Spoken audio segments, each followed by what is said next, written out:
Today, I'm going to get away from the regular series that we've been doing in the book of Acts. And the reason I'm doing this is this is a message I gave. It's a variation of it. I never give the same message twice, but it's a variation of one I did, I think, maybe 3 years ago or so. It's on the Passover, the timing of the Passover. And I'm doing this by popular demand, if you can consider Johnny popular.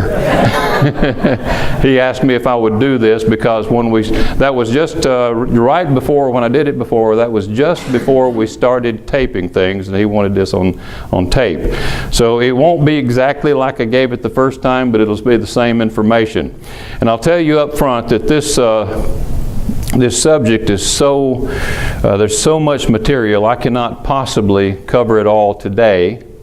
I would have to do a series, but what I'm going to do is give you some basics and show you that really this is not rocket science. It's not that hard to understand, and yet it's controversial. And that controversy centers on when the ancient Passover was actually done, when they actually killed the Passover lamb, and what the meaning of 14th day at even means. Now, most of the Church of God groups, or many of the larger ones, not all the independent groups, but I think most of the larger ones still hold to the old view that was taught back years ago, and that is that the expression 14th day of the first month at even, or in the evening, pertains to the first part of the 14th. To the twilight period between sunset and dark at the beginning of the 14th, just after the 13th ends. In other words, at the beginning, that first twilight period, at the beginning of the 14th. That's what the old teaching is. Now back in, I think it was about 1983, or maybe closer to the mid-80s, we adopted a different view. Now, a lot of our ministry recognized that there were some problems with the older view. And you know, this is not something, by the way, that divides us or separates us from other people who have a different view. Because at the end of the day, we do the same things at the same time. So it doesn't change anything as far as practice is concerned. We're talking here about the timing of the original Passover. And the question is this: did it take place in the beginning of the 14th, or are the Jews of the time of Jesus, were they right? You see, they killed the Passover toward the end of the 14th. About the time Jesus died is about the same time they were killing their Passover lambs. So they said this expression, 14th day at even, and we'll look at it in a few moments, really means the end of the 14th, not the beginning. And I remember when I first heard that many years ago, the minister was saying that Christ's death aligned with the timing of the Jewish Passover, which was not the correct timing. I'm thinking, oh, that's interesting. He fulfilled the wrong Passover. But anyway, I thought that was kind of interesting that he died at that time, and it seemed more than coincidental to me that his death aligned with the Passover and the way the Jews were doing it when the temple was still standing. And that's not necessarily proof that the Jews were right because it aligns with Christ's death. I understand that. But it is an interesting point to consider as you look at this subject. So, which way is right? And at the center of this controversy, or at least a very important part of it, is the question of what do you mean when you say Passover sacrifice? What are we talking about here? Now, the early 14th proponents, many of them will argue that God's original intent was that the Passover be done just the same way it was done in Egypt in all the years subsequent to that. In other words, once Israel got out of the land into the wilderness, later in the Promised Land, as they continued to keep the Passover, which was a memorial of that event in Egypt, year after year after year, that they were to do it domestically. What that means is that a domestic Passover. What that means is that they were to offer it in their individual dwellings, just like they did back in Egypt. And some even say, and they were to actually continue to put the blood on the doorposts and lintels of their homes, or if they were in tents, to smear it on their tents. as a memorial of what happened when the 10th plague fell in the land of Egypt. So that's the argument. Now, why is that important that they argue for a domestic sacrifice rather than a sanctuary-centered sacrifice? Why is that important? You know what the sanctuary-centered sacrifice is? That's the way the Jews were doing it in the time of Jesus. That means everybody brought their Passover lambs to the temple and it was offered there. That means that all those tens of thousands, maybe hundreds of thousands, who were offering the sacrifice of the Passover on the 14th had to come there and offer it, pour the blood on the altar, that one altar in the one place. You can't do that in the narrow space of time between sunset and dark at the beginning of the 14th, can you? No. So that's why the early 14th proponents, one reason they argue for a domestic Passover and not a sanctuary-centered Passover. Now they say, when you ask the question, well, when did this sanctuary-centered Passover start? And they will point you back to, for example, 2 Chronicles 30, and before then, when it talks about Hezekiah and the reformer kings who reformed the worship or restored the worship of Yahweh to Israel, Hezekiah and Josiah. And so they'll go back there and say, this is when it began. And as you go back there and read the accounts, you can see very clearly that Hezekiah and then later Josiah both had a sanctuary-centered Passover sacrifice. So let's begin there. Now remember, we're told that this was something that they did, but was not what God originally intended. And we'll examine that question. Is what they did what God originally intended? So let's go to 2 Chronicles chapter 30. And we won't look at Hezekiah, let's just look at Josiah and his example. Remember, Hezekiah and Josiah both were righteous kings.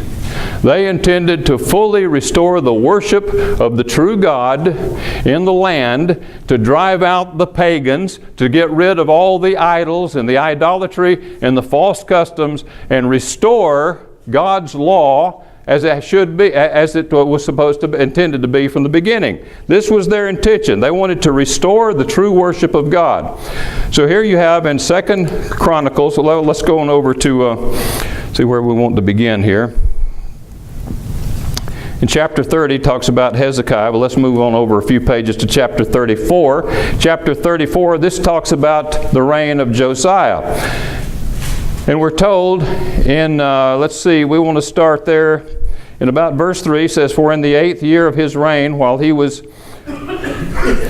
still young, he began to seek the God of his father David. And in the 12th year, he began to purge Judah and Jerusalem of the high places, the wooden images, the carved images, and the molded images." So he's getting rid of the idolatry. He's going to restore the true worship of the true God. Then we read, drop on down to verse 6, "And so he did in the cities of Manasseh, Ephraim, and Simeon, as far as Naphtali, and all around, with axes.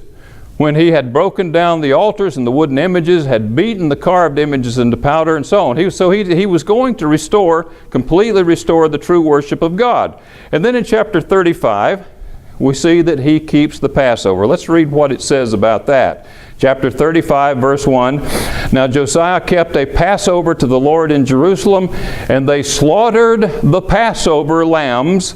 Now when did they do it? Told right here. "On the 14th day of the first month." I want you to know that some people who have criticized our view, and my view, say that they say that I teach, because I wrote one of the booklets on the subject, and they say, well, you're teaching that the Passover is on the 15th. And I say, you need to read that again. Listen to what it says. It says they slaughtered the Passover lambs when? On the 14th day of the first month. The 14th is not the 15th, is it? No, I never have taught, it's not in any of our publications, never have said that the Passover is on the 15th. It's on the 14th. Now there is something done on the 15th connected with the Passover. I'll talk about that later when the competition passes. But he goes on to say, now notice how he does this. Verse 2, and he set the priests in their duties and encouraged them for the service of the house of the Lord. Then he said to the Levites who taught all Israel, who were holy to the Lord, put the holy ark in the house with Solomon, the son of David, king of Israel, built. It shall no longer be a burden on your shoulders. Now serve the Lord your God and his people Israel. So he's restoring true worship of the true God. And he says, prepare yourselves according to your father's houses, according to your divisions, following the written instruction of David. Get that? Following the written instruction of David, king of Israel, and the written instruction of Solomon, his son. This concerns the ordering of the priesthood. And stand in the holy place according to the divisions of the fathers' houses of your brethren and lay people, and according to the division of the fathers' houses of the Levites. So slaughter the Passover offerings, consecrate yourselves, and prepare them for your brethren, that they may do according to the word of the Lord by the hand of Moses. Now wait a minute. Is Josiah introducing something new, something different from what Moses authorized? Some of the early 14th proponents would say, yeah, this was different. Is it? If I read this right, it seems to be in line with what Moses authorized. Let's see what else goes on here. Then Josiah gave the lay people lambs. I want you to note, if somebody has a calculator, since nobody figures by hand anymore, by writing down the numbers, somebody has a calculator, do the numbers here for us while I read through this. Then Josiah gave the lay people lambs and young goats from the flock, all for Passover offerings for all who were present, to the number of 30,000. That's a bunch of them. Bunch of them. As well as 3,000 cattle. There's other offerings offered at that time as well, other than the Passover. These were from the king's possessions. But that's not all. Read on. And his leaders gave willingly to the people, to the priests and to the Levites. And it names the leaders there. It says rulers of the house of God gave to the priests for the Passover offerings 2,600 from the flock and 300 cattle. So that adds a little more there, doesn't it? And that's not a small number from my way of looking at it. Add that to the 30,000, and it keeps getting bigger. Now that's not all. Verse 9. Also, Conaniah, the brothers of Shimei and Nathaniel, and these other people here, I won't read their names, chief of the Levites, gave to the Levites for Passover offerings 5,000 from the flock and 500 cattle. Boy, the number keeps growing.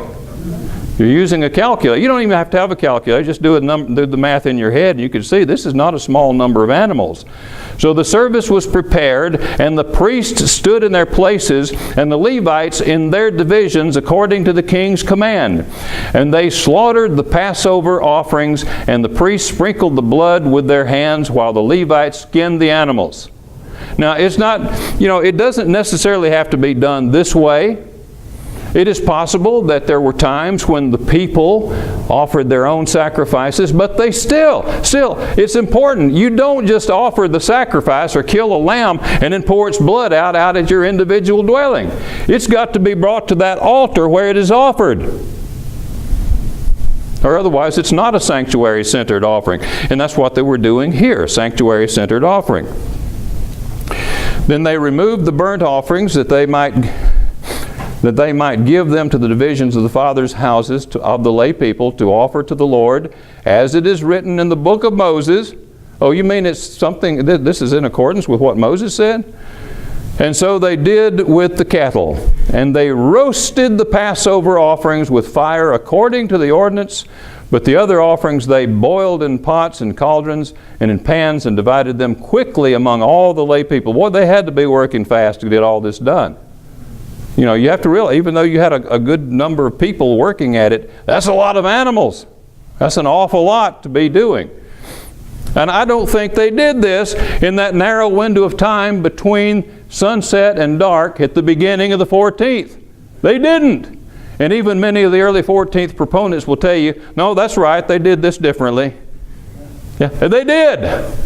It tells us back in verse 1 again, when did they kill it? When did they slaughter the Passover lambs? On the 14th day. I don't think that means that first little narrow portion of the 14th. This has to be over in the day. And I'm going to show you it was in the day, in the 14th when they did it, the daylight hours. Because it goes on to say, verse 14, then afterward they prepared portions for themselves and for the priests, because the priests, the sons of Aaron, were busy in offering burnt offerings and fat until night. What would you call that? The night. After you got the 14th, obviously not that narrow in the window of time at the beginning of the 14th, but in the 14th, they're offering these Passover lambs and these other offerings, and it says that they were busy until night. That would begin the 15th, wouldn't it? They're into the 15th now. But yet it says Passover, the Passover lambs were killed on the 14th. Of course. This is in preparation for that meal that's going to come later. And it comes in the night of the 15th. So they did it until night. Therefore the Levites prepared portions for themselves and for the priests, the sons of Aaron. And drop on down, it goes on to talk about some other things here that were done. That was done. Verse 17, and the children of Israel who were present kept the Passover at that time and the Feast of Unleavened Bread for 7 days. So when was the Passover offerings, the Passover sacrifices, Passover lambs, when were they slaughtered? On the 14th. And how many of them were there? Thousands. Thousands. How long did that take? Well, they were still working it until night. So if they started at noon on the 14th, it would take the whole time. It'd take all day long. It would take some time. And of course they were well ordered and working fast. So you can see how it's possible. It's possible. But it is not possible to accomplish all that between sunset and dark at maximum a 90-minute period. That's maximum, depending on where you are in the world. 90 minutes at the beginning of the 14th. So do you understand why some insist that it must have been a domestic Passover that was originally intended? Because, you know, if everybody in their own place, their own dwelling, if they step outside with their lamb and gather the kids around and say, now this is what we're doing and why we're doing it, and they slit the animal's throat, you could skin it pretty quickly, throw it in the oven, and you know, with entrails and all, so it doesn't take that much. You'll have to even gut it. So you cook him, and it takes about 5 hours to do that, though, 4 or 5 hours to cook the lamb, and you can have it ready. Now this is if you're doing it individually. You could have it ready if you sacrificed it, if you killed it at sunset, you could have it ready and the whole meal prepared and the family sitting there at approximately 11 p.m. Oh, that's just right for the death angel. You know, then we'll remember what happened at midnight, that great cry that was heard in Egypt. You know, the way the scenario has been presented is that that's what happened. You had these domestic sacrifices going on, everybody remembering the 10th plague when they offered the sacrifice of the Passover, when they had the Passover meal, all in the same night. And then, it was a somber time. Remembered those cries in Egypt, or remember what their ancestors, their forefathers went through as this night of terror took place when the Lord passed through the land. And he brought with him, of course, the destroyer. And every time the destroyer came to a household and was about to enter and destroy the firstborn in that household, if that household was marked with the blood of the Lamb, the Lord would say, no, not this one. And death would pass over. And then the next night, though, the idea here, the scenario that's been presented is that the next day, the daylight portion after the Passover, first of all, they had to get rid of the remains. Secondly, they had to go collect the bones of Joseph, because they didn't have enough sense, you see, to do that beforehand. Had to go collect the bones of Joseph. And then they left Goshen to go to Ramses, because it says, we'll look at the scripture if we get to it today, that says that they actually left from Ramses. So they had to leave Goshen and go to a supply city some 5 or 10 miles away called Ramses. That's where they organized themselves into military-style formations and then went out with a high hand. That's the scenario. And I'm going to tell you something. That's about the biggest bunch of baloney I've ever heard. Don't let anybody feed it to you. If they do, don't bite it, and certainly don't swallow it. They did not go to any supply city.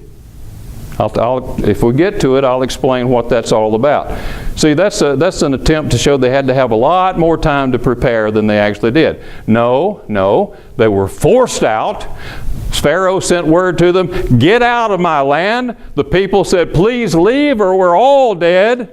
They were urgent upon the people, and they left right away. They didn't organize themselves. They didn't go out and spoil the Egyptians and then head off to a supply city called Ramses, and then leave at night. You know, that's what people always do. They leave at night. But no, they didn't. That didn't happen. None of that happened. Not that way. The Scriptures do not support that, I can tell you. You look carefully at all the Scriptures there, and it doesn't support that. You know, I've thought about this before. Here's what that scenario tells us. Obviously, the people knew what was going to happen. Let's assume that the Passover happened in the night of the 14th. The Passover lamb was killed early, then the death passed over in that night. Well, you know, the people, of course, being informed as to what was going on, knowing that they would be offering their Passover sacrifices at sunset, and that on the 13th, do you think there'd be some anxiety on the 13th? Do you think there'd be any napping on the 13th, knowing what's going to happen that night? No!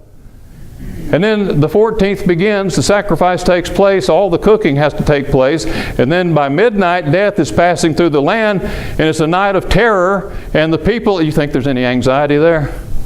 You bet there is. And then the next day, what happens? Well, they're busy all day. They got to get up to the supply city, they got to get all the flocks and herds, go gather the bones of Joseph, since nobody remembered to do that earlier. You know, get up to the supply city, and once they get there and get themselves organized, and hey, they got if they're going to get all that done, you know, young and old, think about that. All the little babies, the little children, and the elderly, and the cattle, and the sheep, and everything they have got to go 5 to 10 miles away from Goshen to get to this supply city, and then they get there, hey, they're going to be exhausted because they haven't had any sleep in quite a while now. And yet they're going to leave that night with a high hand. You think they could take a break before leaving? But no, you know, that's not even a believable scenario when you start examining it, start looking carefully at it. No, what the text tells us, chapter 12, Exodus 12, what it tells us is that they were forced out. They were pushed out. The people were urgent upon them, and they wanted to leave immediately. And they did. And they did. They went to a stopping point. They probably organized themselves there. And it was several days later before they were finally out of Egypt, actually. You know, the Egyptians were breathing down their throats, or down their necks, as they were gathered at the sea. They were still, as it were, in Egypt. You know, in Deuteronomy 16 says they went out by night. We always think, well, they went out after the death angel passed over. They started out. Now some people say, oh no, they couldn't do that because God said, do not step outside your door. Don't step outside your home until the sun is up. Well, of course, what he means is as long as the death angel's out there. But what if God gives approval then to go ahead and leave? So that's a possibility. But you know, it's not the only possibility. Because you look at and we won't take the time to go there and examine all this, but you look at their journey from Ramses, and they left from Ramses. They didn't go to Ramses. They were already in Ramses. Goshen and Ramses are the same place. Okay? So they left there, and they made several stops. Finally, they were at the sea. The Egyptians were coming to destroy them, so they were still in Egypt, even if they were outside of Egypt proper. Nevertheless, they were still in territory controlled by the Egyptians. And then God caused the sea to part. We've all seen the movie. You know how it happens. The sea parts, and they pass from Egypt to the wilderness by night. One night. Takes them all night. They travel through the sea by night. So, you know, when Deuteronomy 16 says, that they left by night. It may be talking about that, not the time when they actually left their homes. It could be. There's so many things that need to be considered here before we start jumping on the bandwagon to find every way we can to preserve something that just doesn't work, meaning the early 14th Passover. So, that's what happened in the time of now again, the question, let's get back to the question. Did Josiah do it properly? Did he and Hezekiah and some of the other reformers, did they introduce the sanctuary-centered Passover at this point?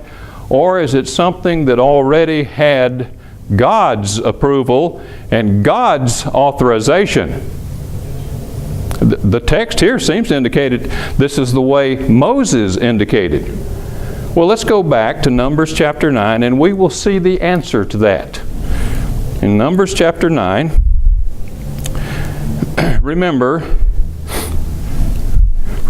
that the original event, we called it Passover. Remember, Moses is writing all about this after the fact. I'm not sure that at the time whether or not they even called it Passover, because Moses is writing all about it after the fact, and now he's putting terms back into it so that it'll be clear to the reader. That's neither here nor there really, but the fact is you had an original event in Egypt, and now you have the statutory Passover, which will be a memorial of that which happened in Egypt. Okay? That's what you're reading about. Now, long before the time of the Reformation kings, long before the Second Temple period, long before the time of Jesus, here's what you have. In fact, in the days of Moses, this happened in Numbers 9, and it's very informative. Numbers 9, verse 1, Now the Lord spoke to Moses in the wilderness of Sinai in the first month of the second year after they had come out of the land of Egypt, saying, Let the children of Israel keep the Passover at its appointed time. Now it's always important when you're reading a text to pay attention to the text. Always. Never fails. It says, let them, I want you to notice the wording, keep the Passover. Now what does it mean to keep the Passover? And some people hear that expression, they think, well, that means sit down at a meal and eat the Passover. Is that what it means? Keep the Passover. How do you keep the Passover? Let's let the text tell us. On the 14th day, when? Not the 15th. On the 14th day of this month, this translation says at twilight, but it's that word, it's that expression. It literally means, it's pronounced Ben Ha-Arbiyim in Hebrew, literally means between the evenings. It's related to the word Erev. That expression, the word Arbiyim is the plural of Erev. Erev means simply evening. We'll look at some examples if we get to it. I don't know how much time I've been going or how much time. Anyway. All right. Don't want to push it too far. But nevertheless, Erev, that's the term that's normally translated evening. For example, in the 14th day at even, Ba Erev, it says that's when the Feast of Unleavened Bread begins. You think, what? 14th day at even? Well, that means end of the 14th. End of the 14th. Until the 21st day at even. That means end of the 21st, not beginning. And furthermore, we're told in Leviticus 23 that the Day of Atonement is on the 10th. It's on the 10th. But it says that you're to begin your fast, or afflict your soul, on the 9th day at even. I hope that doesn't mean the beginning of the 9th. It doesn't. It's the end of the 9th. And then from even to even. From the 9th day at even, Ba Erev, until the 10th day. You see what? It usually refers to the end of the day. That expression, though, Erev, can refer to the first part of the day. It could refer to the afternoon or to the period just after sunset. It's associated with sunset, but does not technically mean sunset, as some people claim. Some people think, well, that term, it means, when the sun goes down, going, just a little sliver, once that disappears, gone. It's Erev. No, it's Erev while it's still up there. It's still Erev after it's gone. It's the evening. It's kind of like growing up in Alabama. And I know you Louisianans talk the same way that we do. You know, the evening, you know what the evening was? The evening was basically any time in the afternoon. It was kind of a broad term. It wasn't just restricted to sunset. Wasn't restricted to the period after sunset. If I had a cousin say, "Hey, you want to shoot some hoops this afternoon or this evening?" It's this evening, not evening. "You want to shoot some hoops this evening?" So, "Yeah, what time are you going to be over?" "Oh, about 3 o'clock. "Yeah, come on over. We'll see you this evening." So it seems that the word was similar to that. It was used at the latter part of the day, toward sunset, around sunset. But the expression ben ha-arbiyim, the best I could tell, every time it always means the latter period of a day. For example, you have two sacrifices, two daily sacrifices, the morning and the ben ha-arbiyim sacrifice. Same term, ben ha-arbiyim, between the evening sacrifice. Now, some people have tried to say, well, that between the evenings, that means between sunset and sunset is the whole 24-hour period. That makes no sense whatsoever. Because you have the two sacrifices, the morning and ben ha-arbiyim sacrifice. You have the morning sacrifice is the first one of the day, and the ben ha-arbiyim is the second one of the day. Meaning what? If the first one, in the daylight portion, if the first one is the morning sacrifice, occurs in the morning, and the ben ha-arbiyim is the second one of the day, then it occurs later in the day, same day. Not after sunset, not later, not the beginning of the next day. You see what I'm saying? So it doesn't mean the whole 24-hour period. Why even say it if that's what you mean? Just say any time on the 14th. So anyway, back to Numbers 9. So let the children of Israel, verse 2 again, keep the Passover at its appointed time. On the 14th day of this month, ben ha-arbiyim, between the evenings, according to all its rites and ceremonies, you shall, notice the word again, keep it. So we're talking about keeping the Passover. And we're told that you're to keep it on the 14th. But more than that, there's something else here. Did you catch it?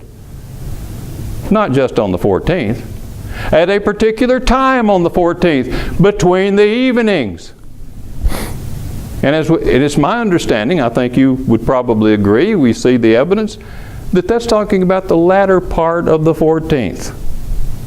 Between the evenings. So the Passover, a lot of people think Passover is a day. 14th begins, say, well, it's Passover. Oh, well, happy Passover. You having a good Passover? Yeah. Well, what are you doing? I'm keeping the Passover. How do you do that? Well, I'm keeping the Passover. What does it mean, keep the Passover? Well, I'm existing today. I guess that's what it comes down to. I'm acknowledging this is a Passover. Since it's not a high day, so why do you keep the Passover? Well, this tells us right here. Passover is not the name of the day. It's the name of an event that occurs on a particular day at a particular time within that day. That's what it is. And we're going to see exactly what it is and what it means to keep the Passover. It says, according to all its rites and so on, verse 4, so Moses told the children of Israel that they should keep the Passover, and they kept the Passover on the 14th day, not the 15th, on the 14th day of the first month, ben ha-arbiyim, between the evenings, in the wilderness of Sinai, according to all that God the Lord commanded Moses, so the children of Israel did. Now this is very important here because in the text that follows, the terms that are used tell us what this involved, what the sacrifice of the Passover involved. What kind of sacrifice, whether it was a domestic or something else. Keep in mind here that if you go back and read the preceding chapters, context is always important. You read about the consecration of the priesthood. You read about the construction of the tabernacle. So the tabernacle, which is the portable temple, is in place. The priesthood, the Levites, they're all in place. And now then you're reading about, it says, in the wilderness, the second year after they'd come out from the land of Egypt, they're keeping the Passover in the wilderness. Not in the promised land, in the wilderness. It says, verse 6, now there were certain men who were defiled by a human corpse, so that they could not keep the Passover on that day. Well, if keeping the Passover just means acknowledging the day as the Passover, then they're keeping it, weren't they? No, this is something they had to do. They were not able to keep the Passover on that day. And they came before Moses and Aaron that day. And these men said to him, "We became defiled by a human corpse. Why are we kept from," get this, "presenting the offering of the Lord at its appointed time?" Presenting? What do you mean? I thought you just took it outside, you tent and slit its throat, let it bleed in the ground, and blood run into the ground. Then you skinned it and started the cooking. Isn't that all there is to it? No, this is an offering that's to be presented to Yahweh. Where do you do that? Not at your tent. At the altar. Why are we kept from presenting the offering of the Lord at its appointed time according to the children of Israel? Or among the children of Israel. And Moses said to them, "Stand still, and I may hear the word of the Lord, see what the Lord will command me concerning you." Then the Lord spoke to Moses, saying, "Speak to the children of Israel, saying, if any one of you or your posterity is unclean because of a corpse, or is far away, or on a journey, he may keep the Lord's Passover on the 14th day of the second month." I'm thinking, okay, well, why couldn't he just, if he's in a far country, why don't he just offer it right there, wherever he is? Because we're not talking about domestic Passover here. He may keep it in the second month, between the evenings. When do you keep it? All day on the 14th? No, between the evenings of the 14th. That's when you keep the Passover, that they may keep it. They shall eat it with unleavened bread and bitter herbs. They shall leave none of it until morning, nor break one of its bones. According to all the ordinance of the Passover, they shall keep it. But then keep paying attention to the language here. Verse 13. But the man who is clean and is not on a journey and ceases to keep the Passover, that same person shall be cut off from among his people, because he did not bring the offering of Yahweh at its appointed time. What does that mean? Bring it into the tent and eat it? No. To bring an offering and present it. This is sanctuary language here. And this is Moses writing this. Not some later reformer king, but Moses. So where do you think Josiah got the idea of a sanctuary sacrifice, Passover sacrifice? I would say he got it right out of the law of Moses, because it was understood that's the way God intended that it be done after the Passover in Egypt. Thereafter, in commemoration of that event, it was to be done at the sanctuary. And again I say, and this is why I say it's not rocket science at all to figure this out. If you've got tens of thousands, maybe hundreds of thousands of men representing the families in Israel, bringing their sacrifices to the sanctuary, you can't do all that. It has to be done in that narrow window of time. You got to have a little more time. You got to have a bunch of guys working at it too. Even if you're offering your own, you're killing your own animal, you still got to get the blood there. You ever watch people in a very organized way at football stadiums, pouring into multiple gates and going to different seats? What if they had to all go to one altar and pour something on it? How long do you think it would take? And you got, what's the estimate? Maybe 1.5 million Israelites coming out of Egypt. And the guy heads of household, it must have run, it obviously numbered into the thousands. We don't know exactly how many were represented at that first Passover in the wilderness, but we do know that it was a sanctuary-centered Passover. And from this I gather that that's the way God intended it. In fact, it's even suggested back in Exodus 12. Let's go back to Exodus 12 and see the original instruction. Exodus chapter 12.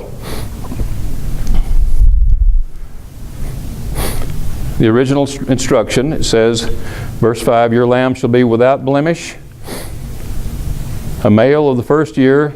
You may take it from the sheep or from the goats.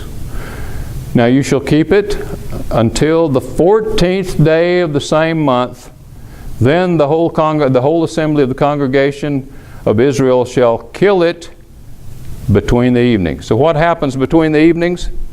What does it mean to keep the Passover between the evenings? It means to kill the lamb, slaughter the lamb.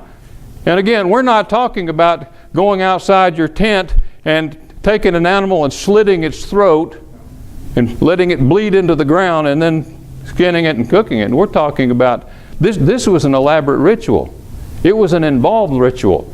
And you know, the 14th, when the temple was still standing, the 14th day was a huge event at that time. It was huge. You know, Jews today, people say, well, why do they do it like they do? They have their Passover Seder on the 15th.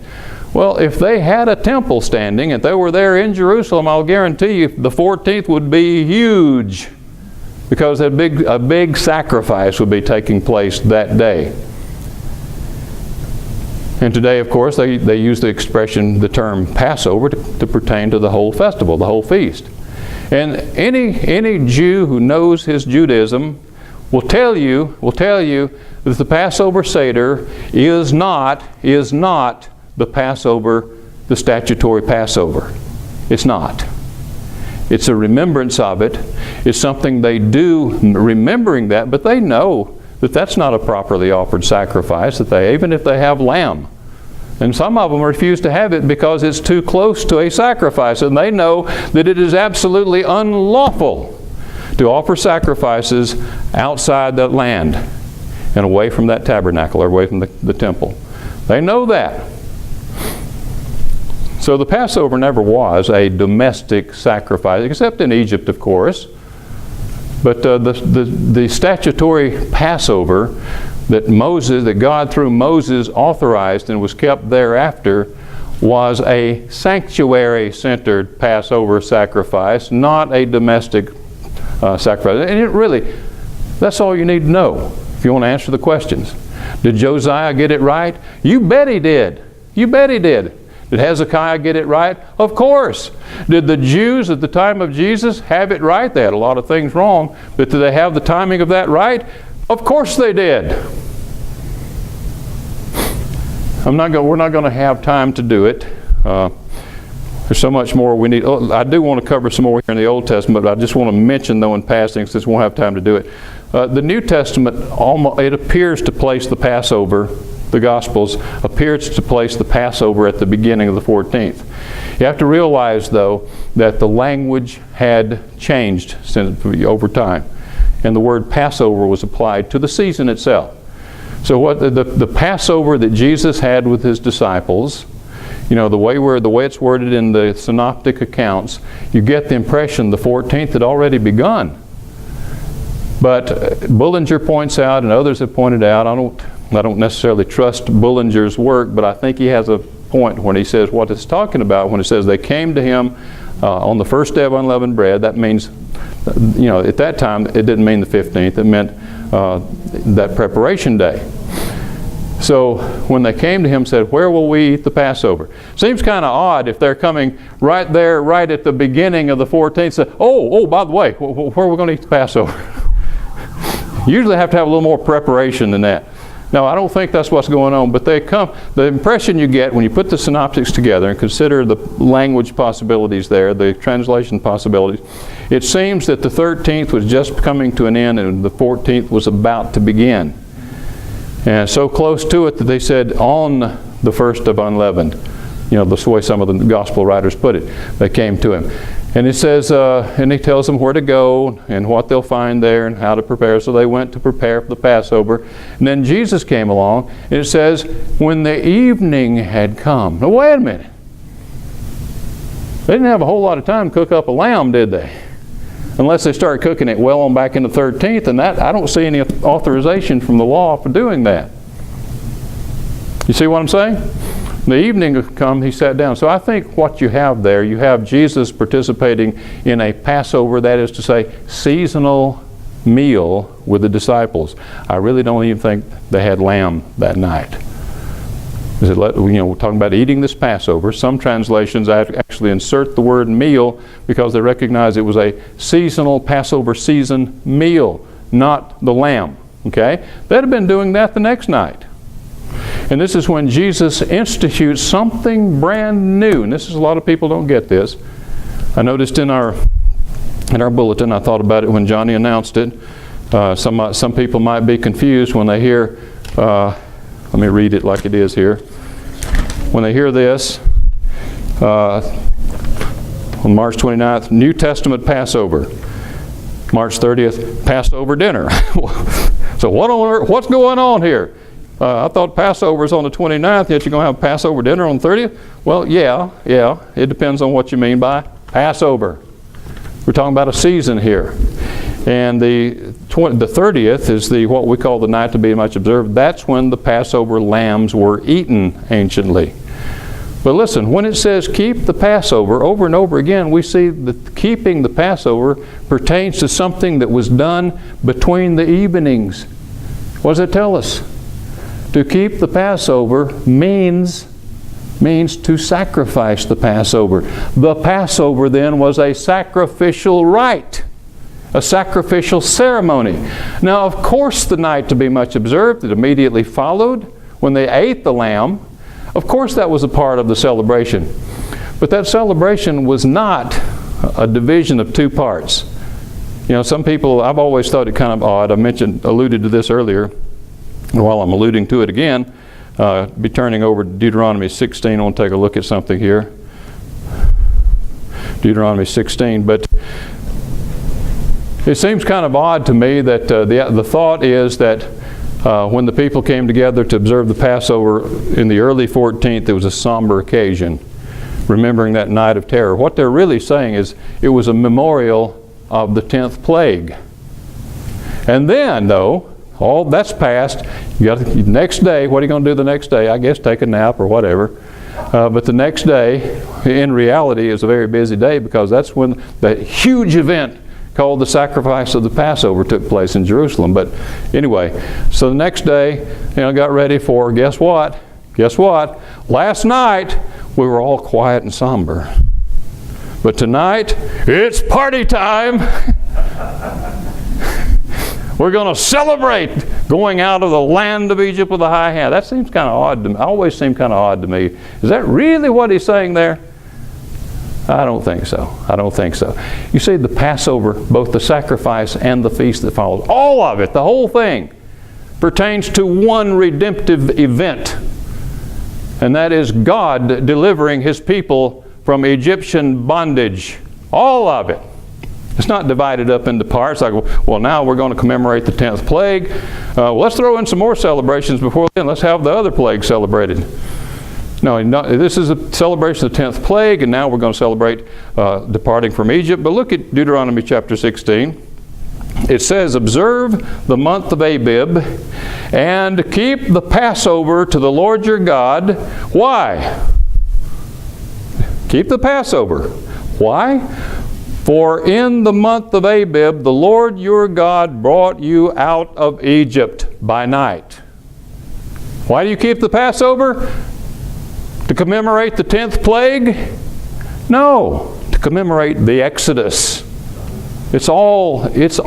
Passover, unleavened bread, all of this is about that one great redemptive act that God did in ancient Israel and for His people.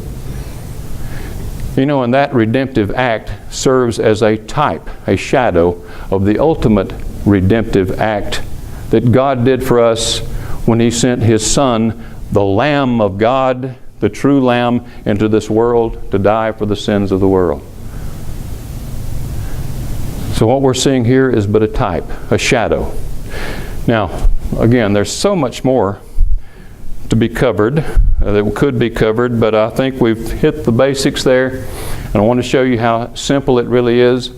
Once you understand very simply that God intended from the very beginning, He intended that the Passover sacrifice be a sanctuary-centered sacrifice, then it clears up a whole lot of stuff. Because you can't have a great large nation, and especially think about this, think of this. God says, if you will keep my commandments, if you will be faithful to the covenant, then I will expand your borders, you will multiply, you will become great, your numbers will become great in the earth. They keep expanding and growing and expanding and being blessed. What if you had several million Israelites? Maybe in the millions. And what if you did have 1 million people coming to observe the Passover? Couldn't do that. You couldn't do a sanctuary-centered Passover in this one place like that. You couldn't do that in that narrow little window of time between sunset and dark. Wouldn't work. Wouldn't work. So I say the Jews had it right. They did have it right. They had a lot of things wrong, but they had that right. And when Christ died, his death coincided with the time they normally sacrificed the Passover. And so we're reminded in a very poignant, powerful way of that scripture, 1 Corinthians 5. Christ, our Passover, has been sacrificed for us. You know, that's the real message here. It's not so much about timing. As I said, we do the same thing the other groups do at the same time.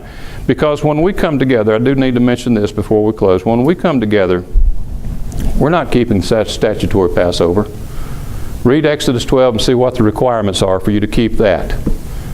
If you're not properly, if a male is not properly circumcised and a member of the Hebrew nation, if you do not have a properly sanctified sanctuary and properly sanctified priesthood, then you can't keep the Passover. Nobody can keep the Passover. This is about the statutory Passover. What Jesus instituted in the night of his betrayal was not just a kind of a modified Passover. It really wasn't. Not just a modified statutory Passover. And some people today, they want to align their taking of the bread and wine with the time of Jesus' death, or in the 15th. They want to align it with the time the statutory Passover was eaten. That's all wrong, because they're assuming that they're still keeping the statutory Passover, only it's kind of a modified form. That's not correct. Jesus instituted something brand new. It's not a foreshadowing. The original Passover was a shadow.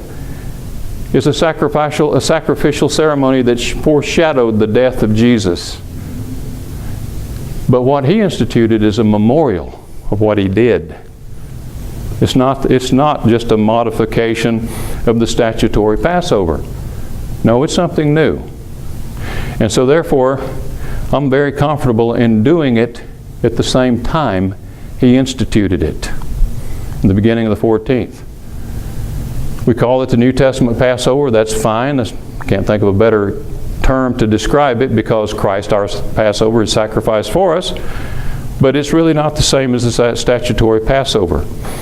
It's a memorial of what Christ did.